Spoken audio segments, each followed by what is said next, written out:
आनंद, आनंद कुठे आहे? कोणी आनंद विकत घेऊ शकत नाही. स्व आनंद, तो आनंद आपल्या आत्म्यामध्ये आहे.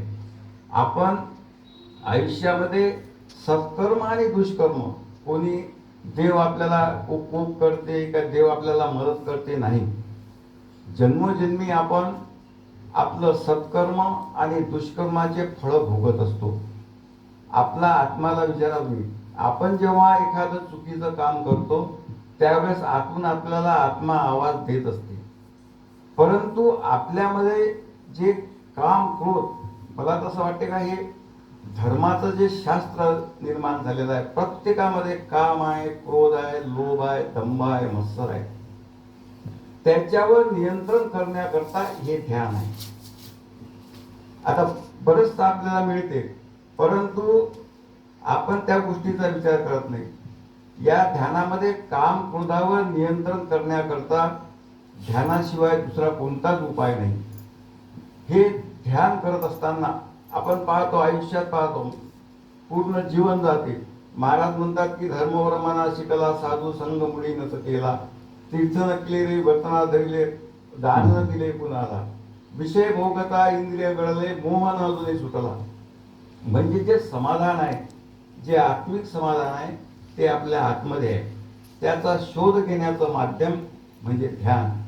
वास्तविक पाहता आपल्या शरीरामध्ये आपण धर्माचं पाहतो, प्रामाणिकपणाने करणे काम, हेची आपले ईश्वर ज्ञान, सर्व जीव मात्राशी एक प्रेम, त्यास धर्म म्हणावे. चिंतन जर केलं तर सर्व जीव मात्राशी ऐक्य प्रेम आपण करतो का? आपण सर्व जीव मात्राशी ऐक्य प्रेम, ज्या दिवशी आपल्यामध्ये ही भावना निर्माण होईल का हे सर्व जीव मात्र एक सर्वाविषयी प्रेम भावना तुमच्या निर्माण होईल, ही व्यापकता आपल्यामध्ये येईल, त्या दिवशी आपण सुखी आणि समाधानी होऊ. जोपर्यंत मी संकुचित भावना घेऊन जीवन जगतो तोपर्यंत माझ्या मनामध्ये माझंच फक्त, माझं ते माझं, बाकीच्यांचं माझं नाही. म्हणून राष्ट्रसंतांनी आता सुख दुःखाच्या बाबतीत सांगितलं आहे. आपण दुःख आलं तर खूप काही आपण नाराज होतो, सुख आलं तर आपल्याला खूप पुढे. सुख दुःख दोनों जीव धर्म है, इनसे निवृत्त होना है, सदा आत्मा आनंद की मस्ती पल पल में अनुभव आहे. त्या आत्म्याची भेट करण्याचं माध्यम म्हणजे हे ध्यान आहे. या ध्यानातूनच त्या आत्म्याची भेटू शकतो. तुम्ही पहा, आपण किती वर्ष जगलो, आपण पैसा कसा कमावता येईल, पद कसं मिळवता येईल, मला प्रतिष्ठा कशी मिळेल, याच्यामध्येच आपण गुंतलेलो असतो. जो आत्मा आपलं हे जे ब्रह्म आहे, आता म्हटलंय ओम मग जे ब्रह्मांड नाही, ब्रह्मांडामध्ये जे आहे माझ्यामध्ये आहे. माझ्यामधलं जे पंचतत्वापासून शरीर बनलेलं आहे, ते पंचतत्वाचं शरीर सोडून मी आत्मा घेऊन पुन्हा प्रवास करतो. ज्या ब्रह्मांडातून मी आलो त्या ब्रह्मांडामध्ये रिटर्न टू ब्रह्मांड, त्या ब्रह्मांडामध्ये मी परत जातो, ह्या विचार आपण काय काय करतो. आता या ठिकाणी ध्यान तुम्ही उपाय हे त्यासाठीच आपण बसलो. आपण भाग्यवान लोक आहोत. कमीत कमी आल्या जन्मात मला या ठिकाणी आलो आहे. जन्मापासून तर मृत्यूपर्यंत मला जगायचं आहे. आता शरीर मृत्यूच्या बाबतीत म्हणतो आपण, क्यों मरने घबराता बंदे, मरना एक खुशहाली है, सुख की नींद लगेगी मीठी, दुनिया मरने वाली है. जन्मला वाढला मोठा झाला, अनेक अवस्था या देहाला, षडरिपुणे फळा फुला आला, जीर्ण झाला वृक्ष जैसा. हे सगळं हाती लागलंय. केस की माझ्याच थोडी देखली की सुरकुद्या माझ्याच थोडी शरीरावर आल्या की, त्याच्यामध्ये विशेष काय? हा जीवाचा धर्म आहे. म्हणजे ह्या ज्या प्रवासामध्ये ह्या गोष्टी घडणारच आहे. तुम्ही पहा, आता राष्ट्रसंतांनी कधी बा कॅन्सरचं दुखणं कधी सांगितलं नाही. ते शरीरात नव्हते. मोठमोठे असतात बंधू बाबा पुष्कळ झाले. आपलं चिंतन नाही. आपलं कसं आयुष्य जाते लावण्यामागं धावणं, ते करते म्हणून मी करतो. परंतु प्रत्येकाच्या आतमध्ये एक हेडमास्टर बसलेला आहे.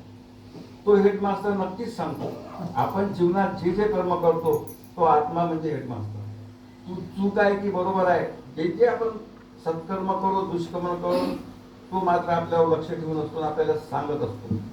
परंतु दुसरं मन चित्त बुद्धी, काम क्रोध लोभ दंभ मत्सर जे आहे, तो पैसा पद प्रतिष्ठा, तो आत्मा बरोबर सांगते. पण आपण आत्म्याचं ऐकत नाही. आत्म्याचं प्रभुत्व जर आपल्यावर असलं तर मरणाची भीती आपल्याला राहत नाही. आता लोक मृत्यूला भेटते, दुःखाला भेटते, तो जीवधर्म आहे. हे जर आपल्याला समजलं तर कोणत्याही गोष्टीची चिंता करण्याचं कारण नाही. आपण या ठिकाणी भाग्यवान आहोत का कमीत कमी जो प्रवास ज्या ब्रह्मांडातून आलो त्या ब्रह्मांडात मला परत जायचं आहे. त्याच्याकरता हे ध्यान आणि प्रार्थना याच्यामध्ये इतकी मोठी शक्ती आहे का आपण हे 5-10 मिनिटं मांडू शकत नाही. आणि ती शक्ती मी तुमची जागृत करू शकत नाही. या आता गुरुचे बद्दल दादांनी भजन म्हटलं, गुरु म्हणजे ज्ञान.